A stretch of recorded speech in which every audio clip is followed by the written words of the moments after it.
Ladies and gentlemen, I'm really, really pleased to have two of my very good friends, but not only good friends, they're also advisors to Matterhorn Asset Management. But even more importantly, they are two people that you really want to go to understand what's happening in the world here. Because they have been, like we have, predicting this and analyzing this situation for the last 20 years, basically. So what is coming now, it's not a surprise to any of us. Of course, the catalyst is always a surprise, and you can never forecast exactly the course of the event. But the fact that, as I've been talking about, and you have too, that we are reaching the end of an economic and monetary era, and that's been clear to me certainly for 25 years. It's taken longer than I expected. But we're getting there. We are now getting into not just the perfect storm, in my view. This is the perfect hurricane. And everything is happening in a way that it just fits perfectly in order to end a monetary era. As I said, but you don't know always what the factors are that will cause it. Well, you know what has caused it, but you don't know what the catalysts are. And so, but let's talk where we are, about what we are now. It was Ronni. If we start with you, I mean, we've all talked about the commodities that we've got. You have in many of your reports shown the charts that we are now going to enter the commodity era for the world, when commodities, having been oversold and very cheap for a long time, are now going to be dominant in the world economy. And the catalyst was just amazing with Russia, of course, producing 70 or having in reserves of 75 trillion of commodities, the biggest commodity country in the world.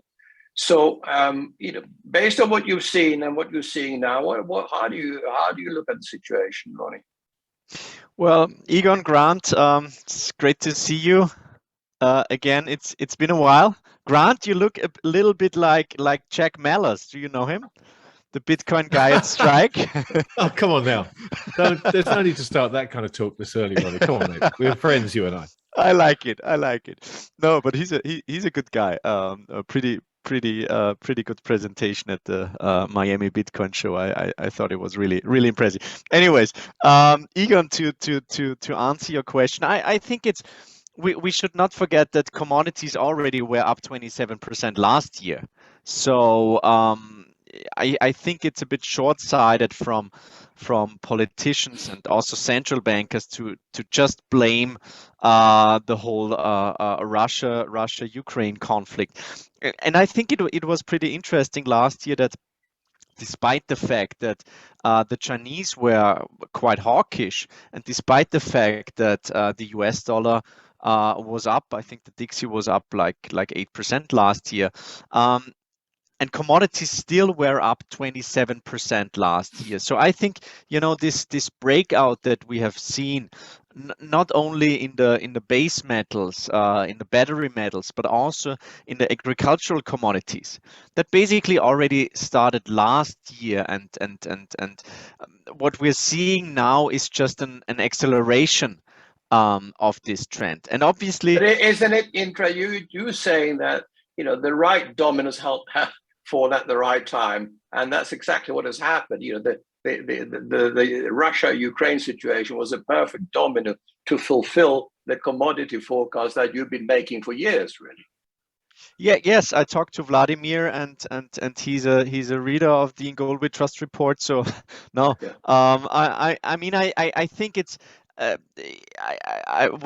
the three of us probably really enjoy doing is digging deeper and analyzing the real root cause of what's going on. And I think, I don't know if it was Jim Rickards, but I think he wrote that in currency wars, that the first stage is currency wars, then it's trade wars, and then it's hot wars. And unfortunately, this is unfolding at the moment. So So again, I think on the commodity side, it's really much more structural. It is, first of all, it's the monetary inflation that we've seen over the last couple of years. It is the fiscal stimulus that we really started seeing kicking in over the COVID crisis. And then, of course, it's also from a structural point of view, we all know that there was very, very little investments being made into new mines, into new technology, and so on. And now this is all starting to unfold. So, Grant, we have now a country that's producing 50% of the gas for many, or for Germany, 55%, 100% for many European countries that are producing the grains for about what, 30%, 33% of grains in the world are made in or come from Russia and Ukraine. And this country is now being sanctioned. How do you see this playing out, Grant? Both politically and, of course, especially on the commodity side. Well, it's interesting, Egon. The sanctions have been are without question the most severe sanctions ever placed on a country in history, and the initial reaction to Russia crossing the Ukrainian border was to not ban them from SWIFT and to not sanction them, not to kick them out of SWIFT, and not to do anything to disrupt oil and gas supplies to Europe. The response to that was severe, and a lot of people complained that we hadn't done that and said we should do that. So it was almost as though the West was forced into taking those two steps. But the one that really put the cat amongst the pigeons was the decision to sanction the central bank directly. And this is an absolute game changer. And I'm not sure that people really quite understand what's happened here and why it's so important. At a stroke, the West have essentially said that Russian reserves are no longer their own, and they're no longer worth anything. So as soon as you do that, you send a warning shot across the bow of every single nation on earth that has a central bank and has currency reserves. As we know, the petrodollar system has meant that anyone that imports energy has essentially had to build up US dollar currency reserves in order to pay for that energy. Russia had 600 billion odd in currency reserves, a big chunk of which was in gold, which now in hindsight looks incredibly smart on their part.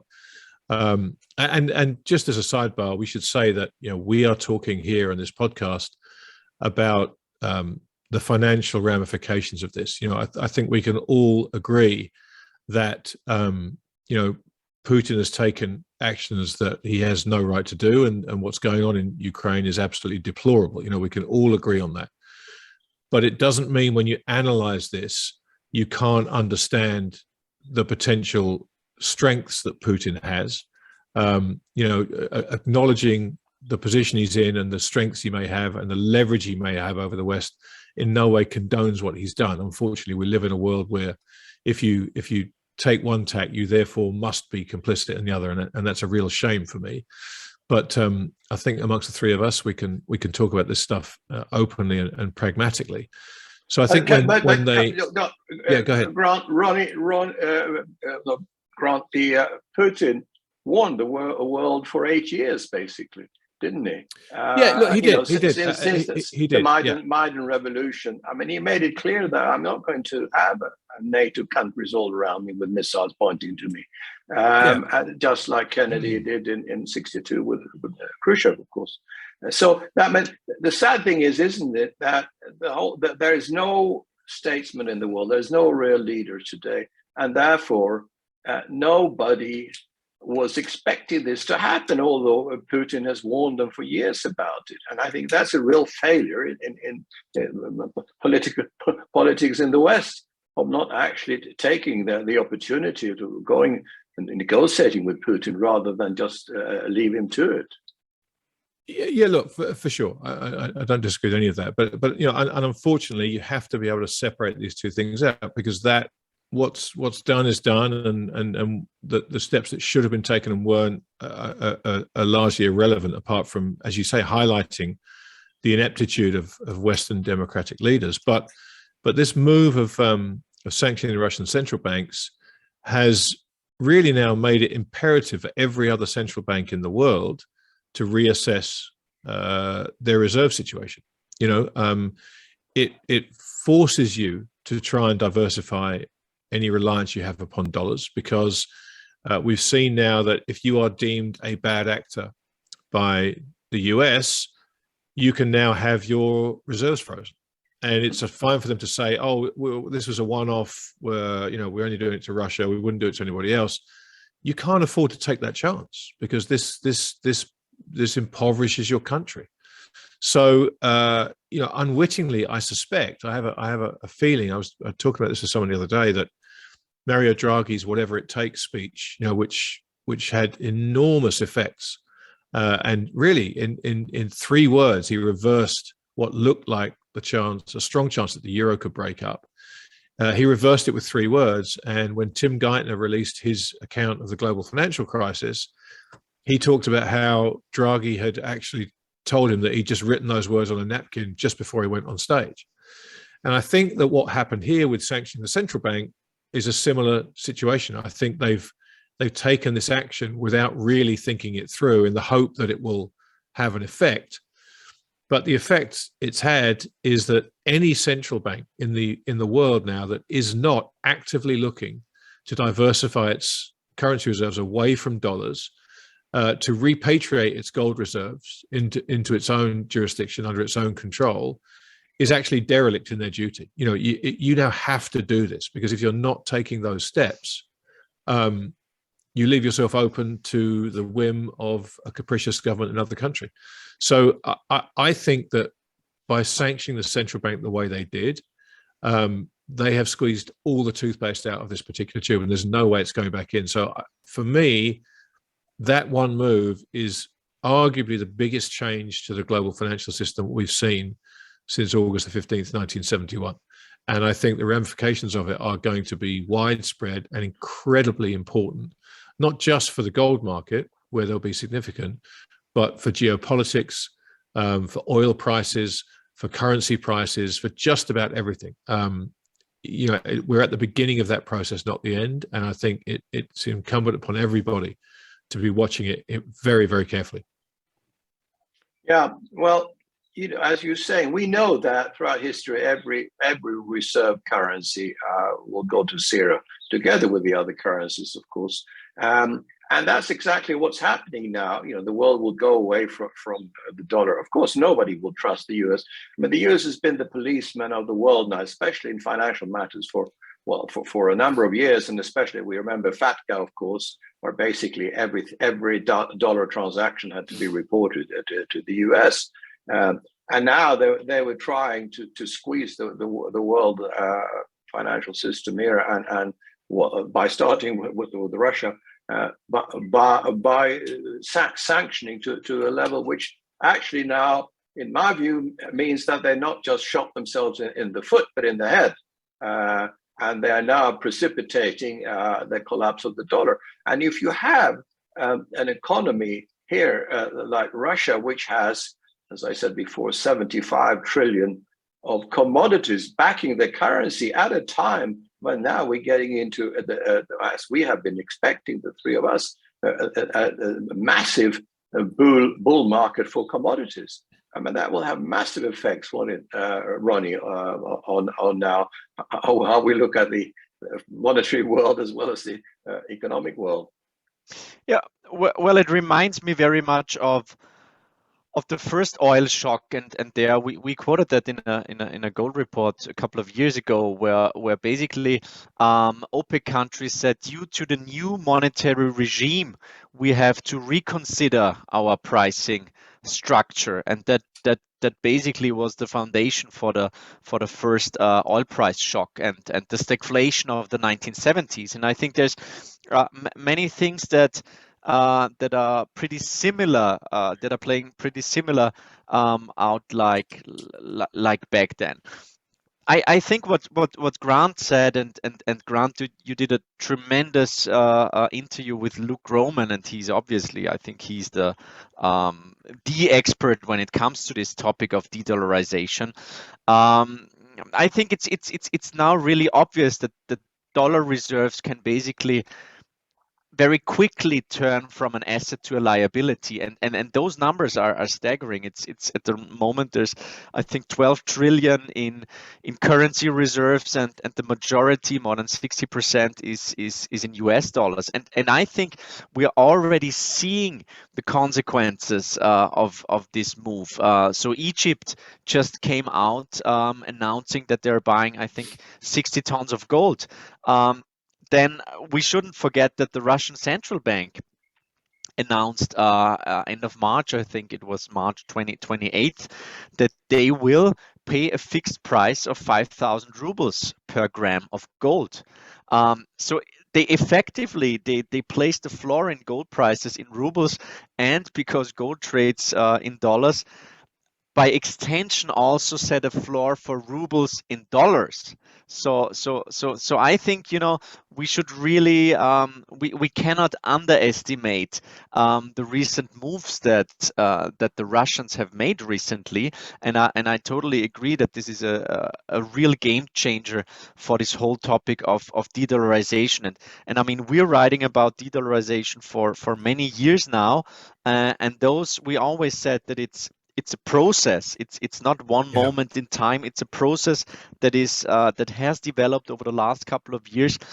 But now this is really it's game time. And I totally agree. The Western world doesn't really understand what's going on.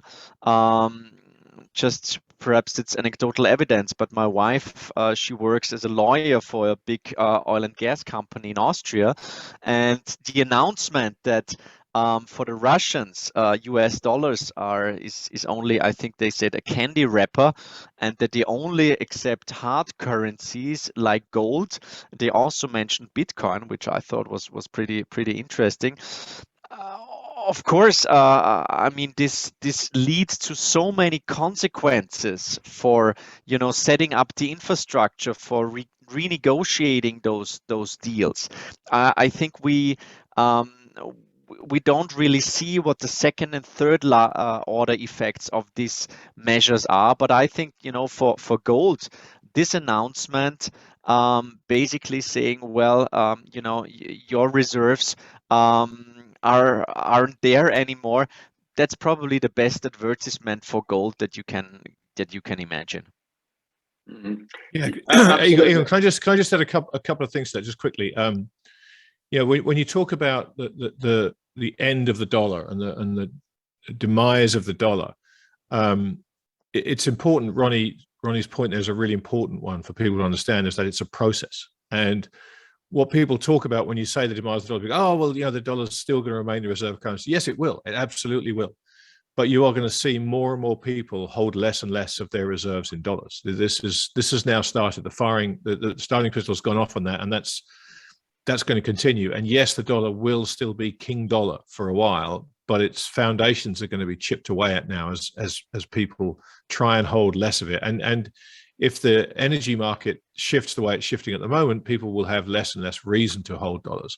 The other thing I'd point out, Ronnie, which again I think is quite important, you pointed out about the Russian central bank saying they pay 5,000 rubles for gold. At the time, that price was $52 per gram equivalent, when the actual market price was $68 a gram. So when they announced that they would bid 52 when the market was at 68, everybody just kind of laughed and said, well, this is utterly ridiculous. And then you look at the chart of the ruble and you see what's happened post that, and that is undoubtedly a contributing factor to the ruble trading back to where it was before the sanctions took place. I mean, it's a huge currency move in both directions. And once they put that floor under it with the gold linkage, and again, it's gold linkage, it's not gold backing for the ruble, people aren't laughing anymore, because it was 52 and when the market was 68, and those numbers have converged. So it's important to understand those two things, I think. Yeah, no, absolutely. But of course, it's a process, and one thing you learn through a long career in business and life is that things, especially when you identify problems, that they take longer to actually happen than you expect. And I remember, Grant, when you did one of the first Real Vision interviews with me many years ago. And you asked about three things that I've learned, I think, and I said, well, one of them was patience. I said, and that's so interesting, because when I've for quite a long time seen that this is going to be the end of a monetary era. There's absolutely, in my view, there's been no shadow of a doubt. But it's taken longer than I expected, and I probably would say that the same with you, two of you, that we all expected, because things don't move catastrophically or dramatically. They move in slow moves and with corrections on the way, and the currencies don't die overnight. It takes a long time. But you take the every currency has died over a period of times, but we all know about the denarius, for example. That the real fall of the denarius happened. Yeah, it took 100 years actually from 180 to 280 roughly AD, and that's what we're seeing here now. Also, it's about from 1913. It's 100 years when the Fed was created. Of course, we could, if we do count from 1971, then it'll take longer. But it's very clear to me anyway that the U.S. Government and the U.S. and the Fed has shot themselves in the foot, and nobody will want to hold dollars anymore. But as you said, Grant, you can't get out of it immediately, and it'll be a transition period. But how is Ronnie? I mean, you're European like myself, and well, Grant is too, half European, although he doesn't live there. So, how is Europe going to cope now with the commodity side, or is Europe just going to continue to accept that they have to pay indirectly rubles for their energy and for their food? Well, to be honest, I think nobody knows. Nobody really knows, but I think on a relative basis, obviously the US is much better off than we here in the Eurozone, and we shouldn't forget that tomorrow Mrs. Lagarde will speak. I don't expect too much, but obviously the ECB is even more behind the curve than the Federal Reserve. I mean, it's just ridiculous for a central bank that has always been advertised being like being built like the German, the Deutsche Bundesbank. Now with inflation numbers running at those levels and not making any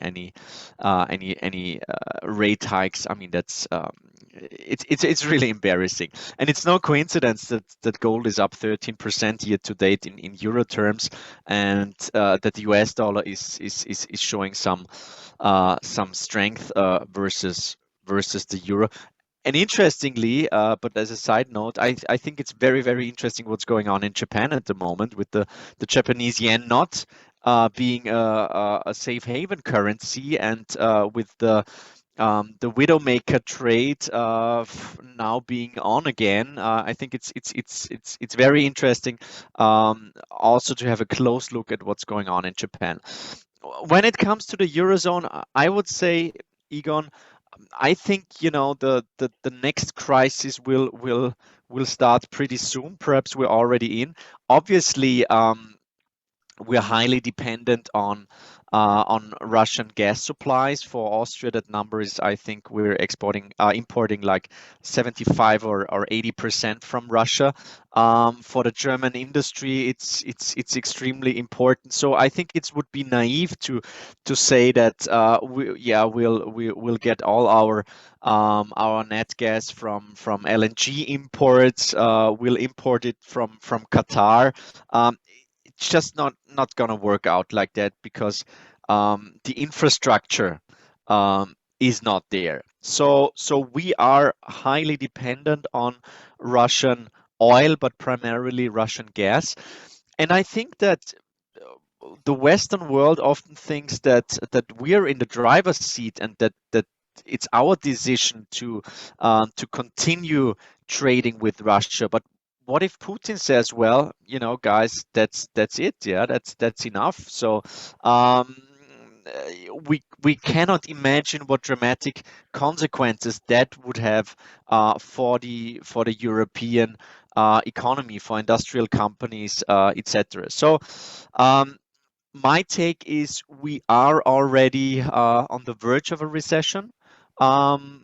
For the US, we saw that the yield curve was inverting, that most of the numbers coming in much weaker than anticipated. We're seeing this reverse wealth effect now. We're seeing the Fed taking away the punch bowl very aggressively.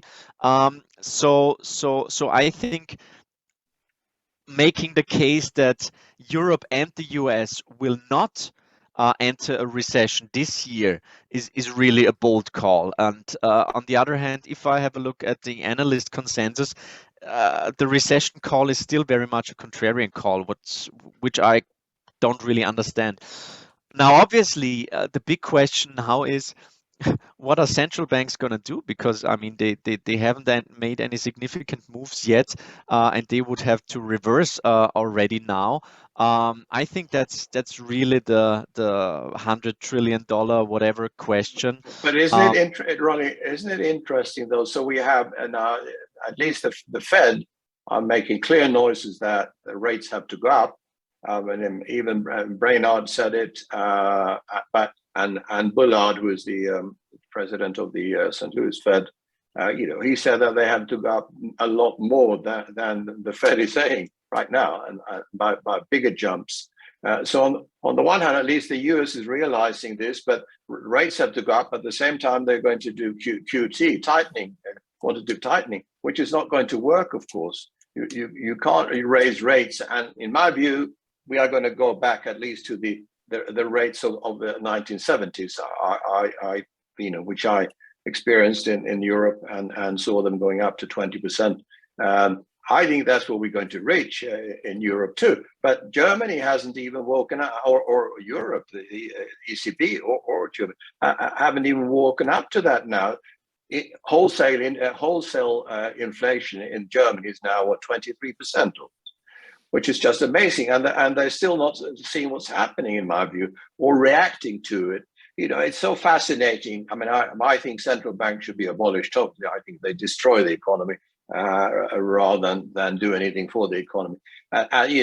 We have the central banks in Europe and in the US, and of course even Japan.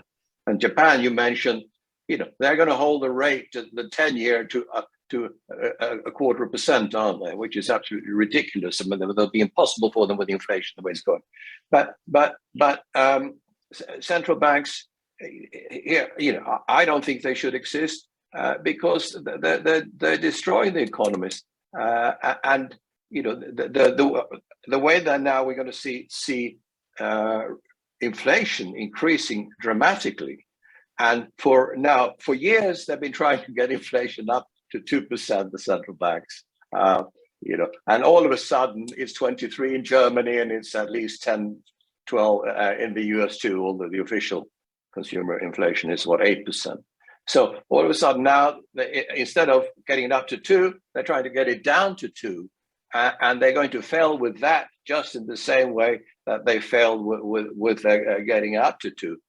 So what do you think they should do, Grant, the central banks? Well, it's interesting. Ronnie talked about the central banks acting aggressively to take away the punch bowl. The reality is they're talking very aggressively. They've yet to do it. Obviously, the last Fed meeting coincided with the Russian invasion of Ukraine, and it gave them the perfect excuse to not raise 50 basis points as they had been widely expected to do. And so you have this situation where, and you can see this in risk markets, where the Fed are talking tough as they can, trying to manage expectations and get people to believe them that they're going to raise rates significantly, which, to your point, Egon, is exactly what they need to do. But the question is, can they? And the markets are telling you for the most part, certainly the equity market is telling you they can't. Or if they do, they will be forced to backtrack once the equity market corrects. Now, the bond market is telling you a completely different story. The bond market is telling you that rates are going higher and probably fairly quickly. And if you want to bet on either of those two being right, you always bet on the bond market being right. So I suspect the equity markets are in for a rude awakening at some point where they finally start to believe the Fed are going to be tight, are going to tighten aggressively, and are going to be more willing to let markets correct. You know, the only real way out of this, unfortunately, involves an enormous transfer of wealth. The simple truth is that those with assets have become phenomenally rich, and those without them have, thanks to a combination of inflation and monetary policy, have become impoverished. And so the only real way to right this is to have a transfer of wealth. And the way you do that, you bring down asset prices, right? You lower the stock market as gently as you can and as steadily as you can until you can deflate that. And you deflate the housing market, and you take away some of the paper gains that people have made in the housing market, and you make housing more affordable. And that's realistically the way this ought to play out. You know, people talk about. Excuse me, do you think this can be done in an orderly way? Well, that's what I was coming on to. That's what I'm coming on to, Egon. Yeah, I mean, that's the goal, right? That's what I'm sure the Fed are drawing up in their bunker. They've got all 1,700 PhDs in a room, and they're all figuring out, yeah, we can do this. Our models tell us that it's doable. We obviously, as a real world practitioner, we all know that that's not possible. But for where interest rates need to go versus where they can go, that's probably the big question, because the places they need to go to get anywhere near choking off inflation are probably double digits, but there is absolutely not a chance in hell they can go there. Now, people talk about you know, the 70s and 80s when interest rates are so high and people could still afford their mortgages, so why can't rates go higher? You know, I think my first mortgage, I think I was paying 12% or 11% roughly, but the size of the mortgage I had to take out was, you know, £40,000, £40,000, £50,000. Now, to buy the same house, you'd probably need to take out £400,000. So these things, they're not apples to apples comparisons. Yeah, but £40,000 was a lot of money to you in those days. You probably it was, Egon. It was, Egon. But absolutely, it was.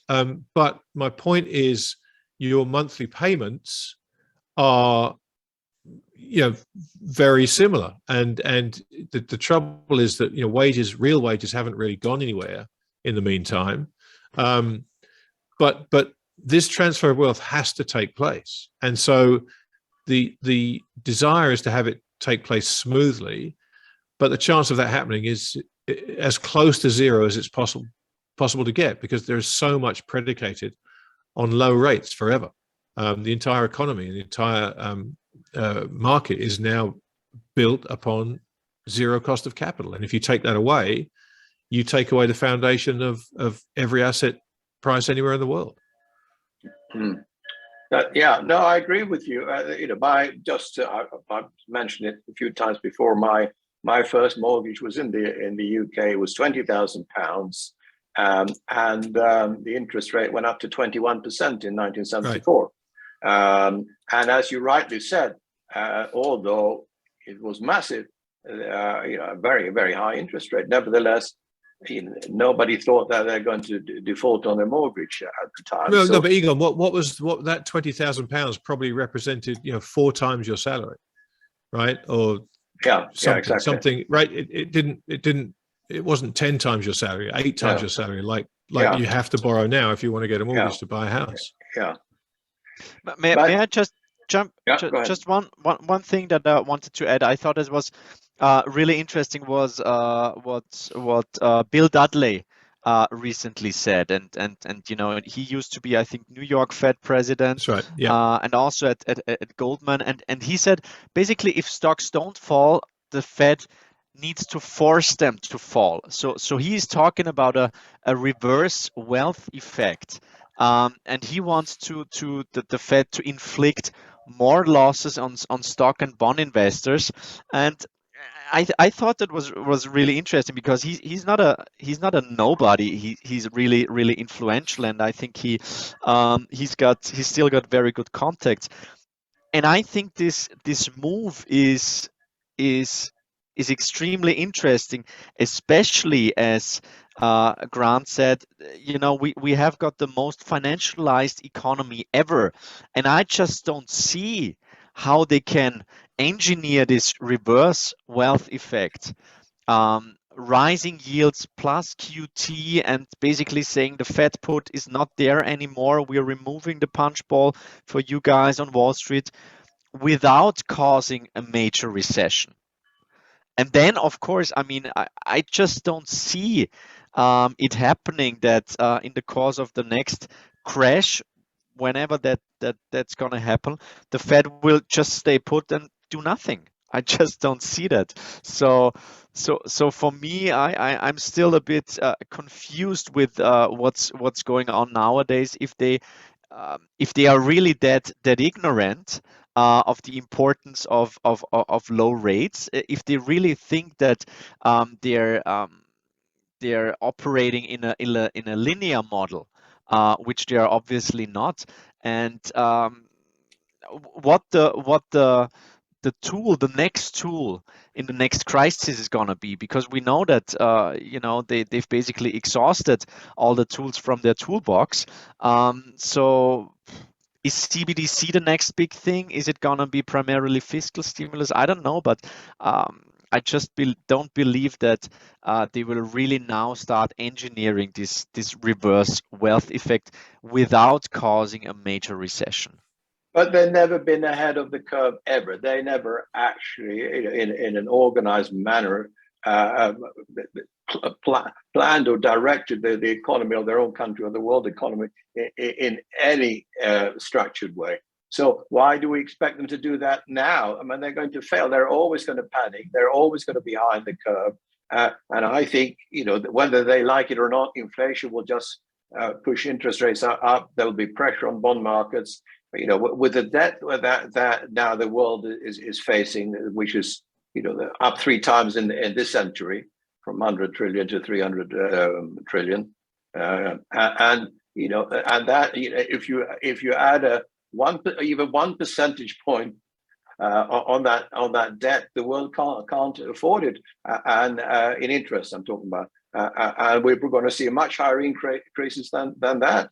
So. And therefore, we will have this vicious circle of higher rates, higher inflation, higher debt. In the end, they have to print again. Whatever they say, they have to print, because the economy will be under such pressure that they have no choice but to print, because that's the only tool they have left. They're not going to be able, in my view, to lower interest rates, because they'll lose control of interest rates. But they can still print money. But of course, I think in the next phase that this money printing starts, that money will be absolutely worthless and have no effect whatsoever. So I think this will now be the end of this monetary era. It's not going to happen overnight, but it's going to be disorderly rather than orderly, and central banks are not going to be able to control it in the way that they have up till now, but they haven't really, because as I said, they've always been behind the curve. But nevertheless, we haven't seen a panic yet. I think this next era could easily see many panics. What do you think, Grant? Yeah, look, I mean, history is filled with panics, and I think at periods of enormous change like we're seeing now, they tend to become amplified and more frequent. And this is something that, for anybody who's read The Fourth Turning by Bill Strauss and Neil Howe, you understand that this is, again, a part of a cycle. We're at that fourth turning cycle, and the symptoms of that are conflict and their loss of faith in institutions. I mean, we're seeing these things play out before our very eyes. Faith in institutions is I mean, it's just plummeting. Thanks to the leadership you identified earlier on, largely Egon, but also this inability to trust the people telling you things. When you're being told that inflation is 2% for the longest time, you can feel in your pocket it's a lot more than that. And now you're being told it's 8%. It's a lot more than that. And slowly but surely, the credibility of policymakers has been eroded. Not that there was any real reason for people to trust them in the first place, but because the evidence has now become so overwhelming. And it has to be overwhelming because, generally speaking, the public tend to place way too much trust in the man behind the lectern. And so it does take an awful lot for that trust to start diminishing. But once it starts, it's very, very difficult to get that trust back. So I think that chaos you're talking about, Egon, is really just getting started, both on a political scale, but more importantly, more troublingly, on a societal scale. You look at what's happening in Sri Lanka, you look at what's happening in Peru, and there will be people watching this that have no idea what's happening in Sri Lanka and Peru because it's not getting the coverage it really needs to be getting. But there are uprisings there, largely triggered by the cost of food. And so we have this horrific situation, this toxic brew of enormous wealth inequality, not just in the West, but right around the world. The rich have been getting richer for decades now. So you have this massive gap between rich and poor. And you now have a massive increase in the three most basic inputs to human survival: food, energy, and shelter. And so, nobody should be surprised that we're entering a period of upheaval because, it's one thing when your neighbor has an iPad and you can't afford to have an iPad. Yeah, you're kind of jealous and you're a bit upset. But when your neighbor can afford to eat and you can't afford to feed your family or heat your home, it's a very different emotion, and it tends to turn nasty very, very quickly. And that is unfortunately the stage we're at. So people should prepare for chaos. And if it doesn't arrive, well, how wonderful would that be? But if chaos arrives and you're not prepared for it, then it's too late to prepare, and you have to kind of deal with the fallout in the moment. And most people can't prepare, of course, because they can't afford to prepare. They have nothing to prepare for. They haven't got any money. And as you say, food prices are now at a point when most people can't afford it. And of course, add to that the energy, which you're talking about 50% increase in oil and gas and petrol, etc. People are already now suffering dramatically in the West. Never mind the developing countries. Well, Egon, the energy component of this, I think it's really important to identify why rising petrol prices are so important, because everyone who has a car fills that car up once a week, maybe some people twice a week, depending on how much they drive. And so you have a direct comparison on a weekly basis of an identical commodity. You're filling your car up with unleaded gasoline once a week. And when it goes from $50 to fill your car up one week to $75 the next week, that's a visceral change. And you feel that right away. And what compounds that problem is that whenever you drive your car, wherever you drive your car, you are reminded of that with every gas station you pass. And you'll pass a gas station every few miles, and you'll see those numbers up there. And you cannot help but look at those numbers and say, wow, it's $2.20. It was, $2 last week. I when I got to Australia a couple of months ago, gas was about $1.55 a litre. When I left, it was $2.20 a litre. That's a 50% increase in 7 weeks. And all everybody is talking about is the price of gas. So you can't hide these things. Because they are so visible and constantly reinforced, which is why Biden's talking about every measure he can possibly take to mitigate this rise in gas prices, from reducing ethanol standards to holidays on the excise on gas, anything to get that headline number lower. It doesn't change the input cost of the raw fuel, all the taxes and stuff that come on top of it. And you're down if you do, down if you don't. If you cut your own throat and give up tax revenue, which you can't afford to give up, that creates a problem down the road. If you let petrol prices stay where they are, you create angst coming up to the midterms. So that the petrol price is such an important component of public psyche. And it's really important to understand that because, like I said, you are reminded of it every half a mile. No, that's because it's one price that we can all see it. You don't see the price of bread or milk or whatever advertised in the same way, but that's going up as much, which creates disasters for the world, of course. But no one's talking about we must get the price of milk down. We must get the price of no, it's gasoline. Yes. So we are going into now a period and an era, or the end of an era, as we discussed.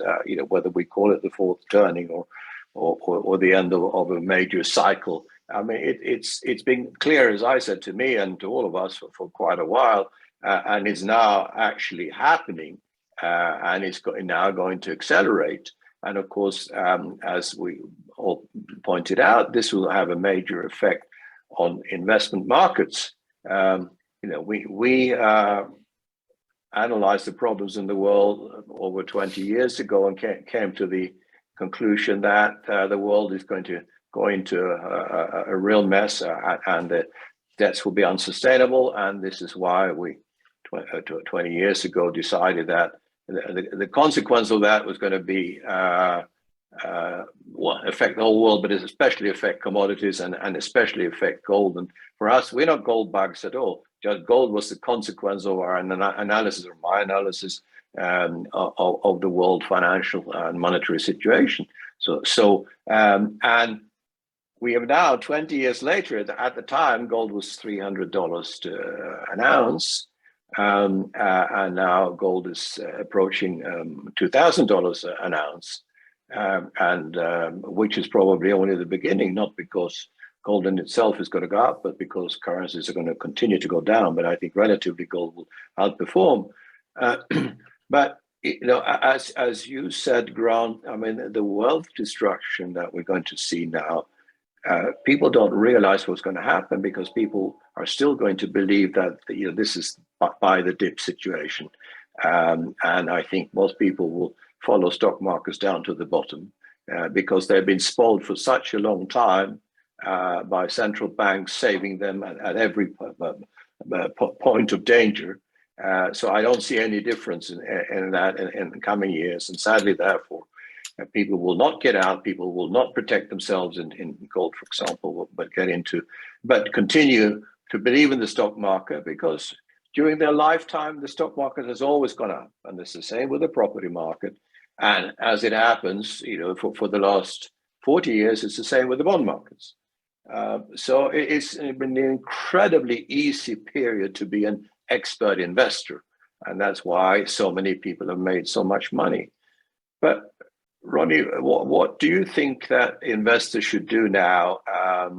Because, how many realize what's happening and how many will actually, we are trying to actually stand on the soapbox and tell the world that please protect yourselves, but very few are going to protect themselves in time.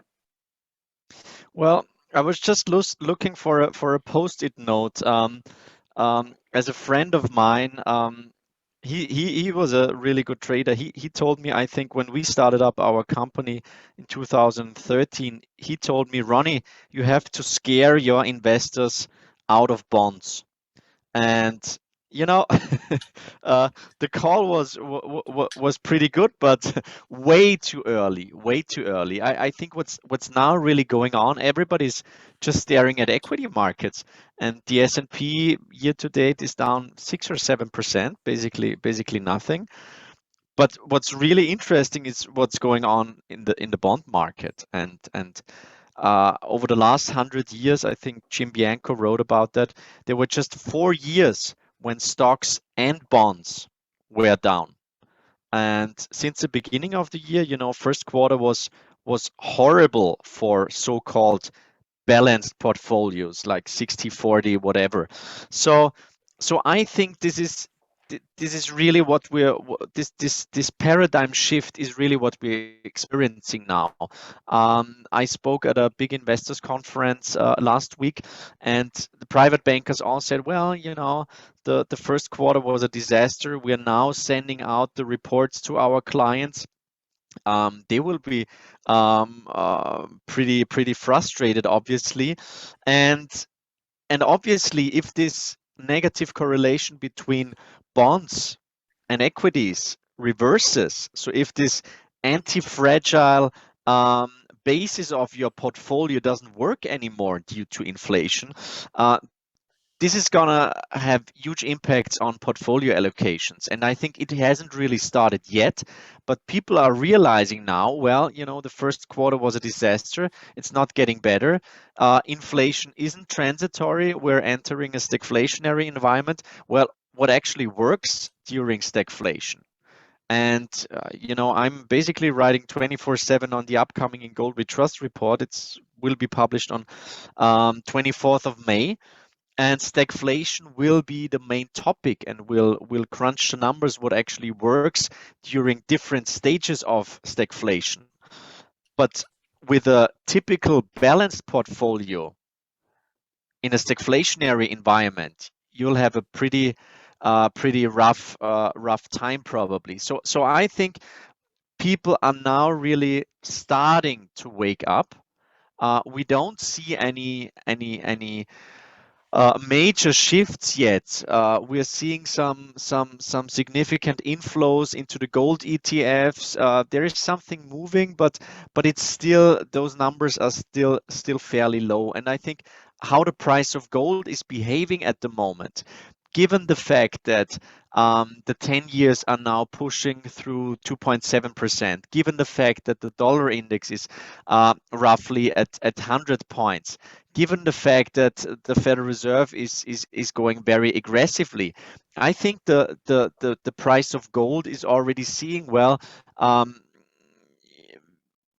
actually they are behind the curve. The policy errors, they have already been made, and I think the price of gold is already kind of discounting the reversal of central bank action.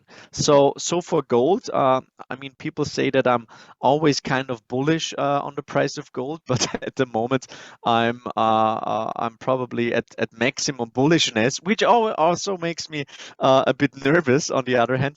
But I think, you know, going forward, everybody should at least own some gold. And just the last thing, I always think it's ridiculous when asset managers come out and say, well, we will add 2 or 3% portfolio gold allocation to our asset allocation. Come on, 2 or 3% probably won't make a big difference. At least 10 to 15%. Yeah, that should be the minimum. And as we all know, institutional players are far away from that. Grant, you speak to a lot of investors, people running portfolios. Do you see actually that they are doing what Ronni just said, that they're not going to go away from the normal allocation, which is of course the way that they act in most cases? But do you see any shift in thinking here and any fear in the market, Grant, among institutional investors and major investors? There's definitely rising fear, and the shift that there has been, that I've seen, is a willingness to entertain the idea of gold. Before, it was just simply dismissed out of hand. And again, I think once you sit and talk to people about this move to sanction Russia's central bank, I think if you get a chance to sit down and explain that to people, and the massive change that makes, you know, you realize that this isn't just central banks. Anybody, any individual trading in the dollar can be subject to this. You know, the great advantage that the West has had for as long as one can remember is due process and the rule of law. That has been the foundation for investment in Western assets, Western companies, is that if something happened, you could go to court and you could be guaranteed of a fair hearing. when you look at the sanctions that have been placed by the West on individuals, oligarchs in Russia,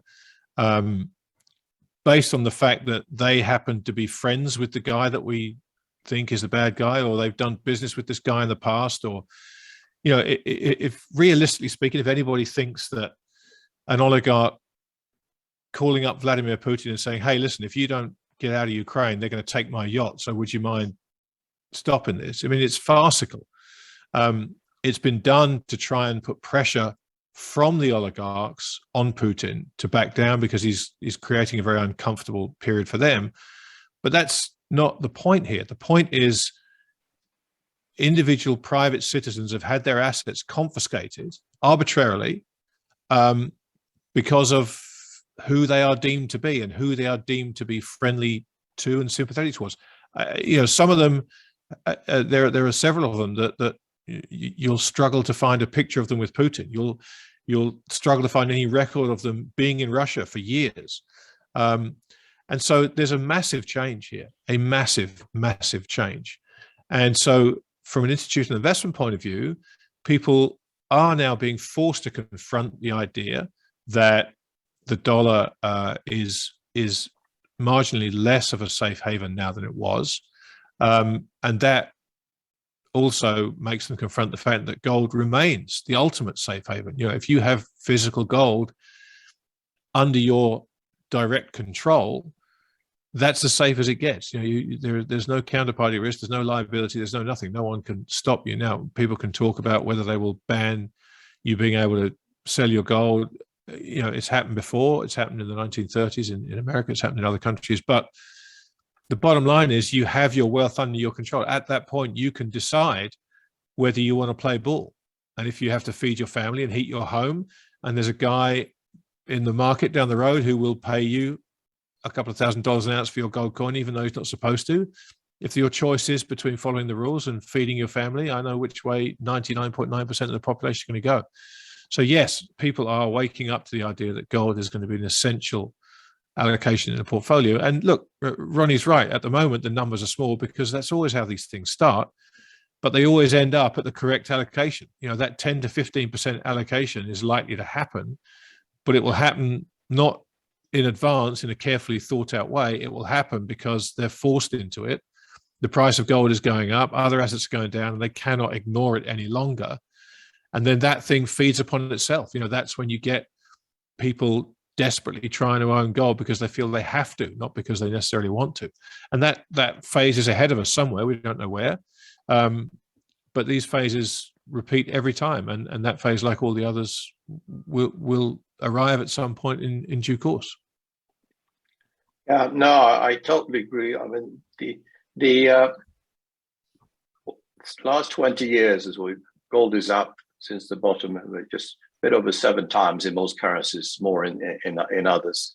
But still, there's very little inflow into gold. Over that period, very few people have talked about gold except for in 2011, 10, 11, 12 maybe. Then a few, because then it made the front pages and the headlines. But since then, of course, everybody who wants to badmouth gold will start measuring it like they start measuring it in 1980 at the peak. They're measuring it now in 2009 at the peak and say, it's been useless. It hasn't done anything since, or 2011 or 12. Hasn't done anything since then. But as I said, just in this century, it's gold is up 7, 8, 10 times in many currencies. But gold is not the way we look at gold. Gold is not held for quick gains or for trading. Gold is held at the bottom of your wealth pyramid as protection against the risks that we're seeing in the world.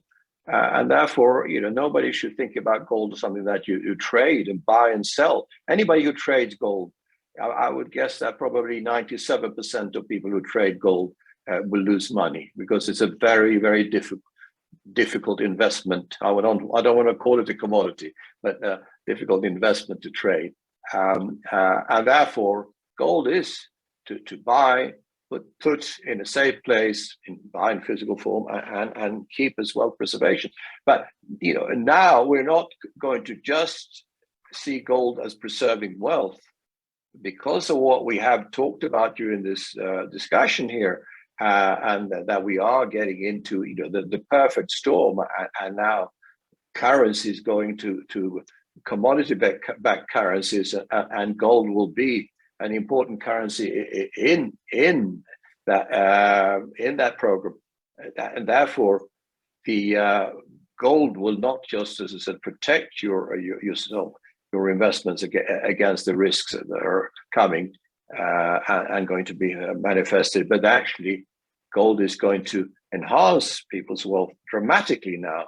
And of course, we haven't even talked about the physical gold situation and the paper market in gold, and that's once that paper market blows up, then of course there'll be massive panic in the gold market. So far they've held it. I don't think they will. When the real demand for gold starts, and the paper market will fail, and that's where we will see the real moves in gold. And Ronni, just a final word from you. You must be seeing that also. That actually is what's going to happen in the next few years, whenever it starts. Yeah, well, I think in the end we will see a currency reform. This is always how this is going to end, and I think it's no coincidence that the big boys own pretty significant amounts of gold, be it the United States, the Eurozone, the IMF, the Russians, the Chinese, the Turkish, and so on. So that makes me, and this is I think Fofoa, this legendary blogger, once said it. It's a singularity hedge, and actually one remonetization, revaluation of gold is enough for one lifetime. And I think this is clearly playing out. And over the last couple of weeks, we've seen a new chapter being opened, and we're now getting closer to the final chapter. How long it's going to take, I really don't know, but actually it's good to see. On the one hand, it's good to see that our forecasts and our assumptions were right. On the other hand, I have to say it's also pretty frightening what's going on. The Ukrainian border is just 700 kilometers away from Vienna. As a side note, it's really encouraging how Ukrainian refugees are treated. They're attending school classes of my girls, and it's really great to see them, becoming parts of the school class so quickly.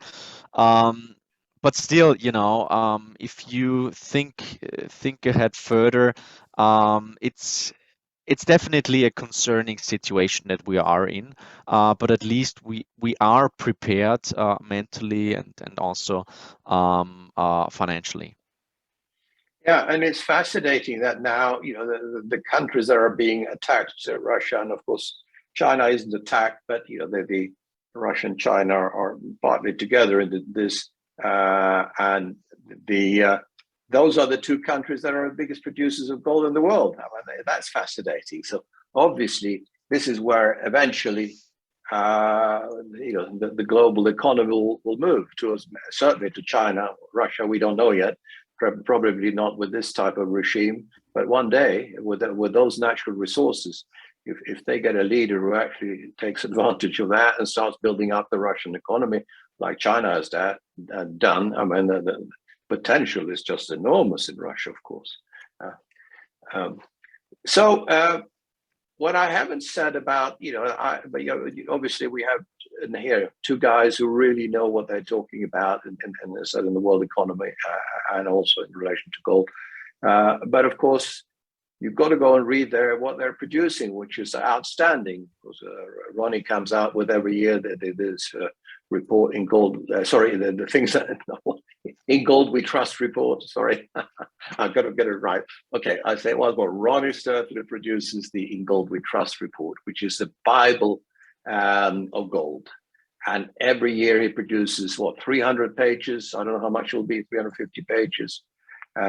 Plus chart books, also monthly chart books, Ronnie? Yeah.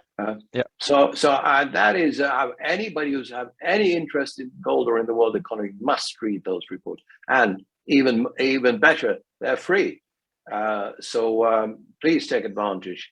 And then Grant, I mean, there's no better writer than Grant and a better interviewer of interesting people. But he obviously had the for a long time the things that make you go but that's now expanded to fantastic output of is it called grantwilliams.com? Your website? Grant-williams.com. Yes, close enough. Grant-1. Yeah, and someone else has got the other one. I don't know who it is.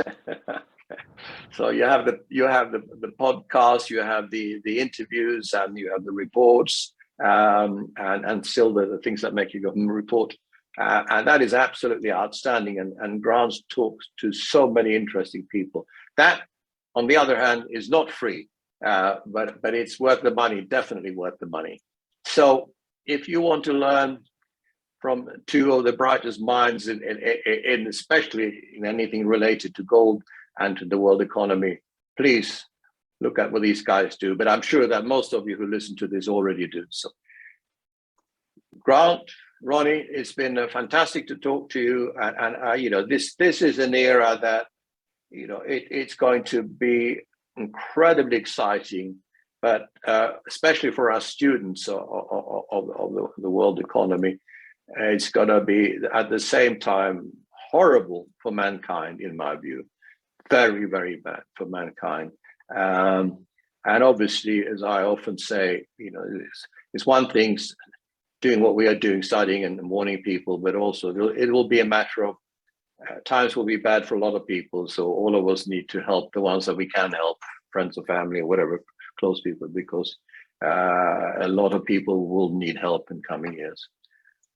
Thanks so much. It's been a really exciting and fascinating conversation, and we'll see you soon again. In the meantime, goodbye from Switzerland. Goodbye from Vienna. Thank you very much, Egon. Thank you, Grant.